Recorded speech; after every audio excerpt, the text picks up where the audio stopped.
Hello everyone, I'm Chef PickyPiggy, and today you're watching Cooking with Chef PickyPiggy. Today we're making a PB&J, my favorite kind of food. So let's get started.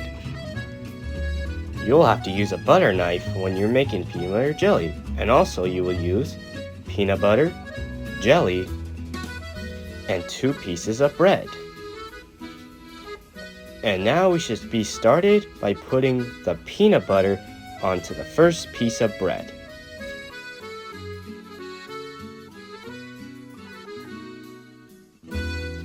And now you should spread the peanut butter around this whole piece of bread. Don't miss any spots. You don't want to miss the taste of the peanut butter. And now we should add the jelly to the other piece of bread.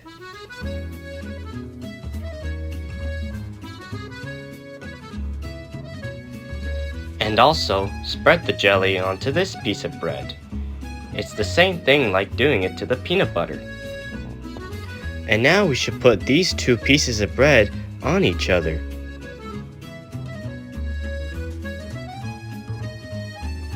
And there you have it, folks, a fresh peanut butter and jelly sandwich. Man, this looks so good. Oh man, I can't help myself. Man, that thing was really good. Well, thanks so much for watching. If you enjoyed this video, tell us in the comments. And if you want to see other smiling critters like me, tell us in the comments as well. Well, see you in the next video.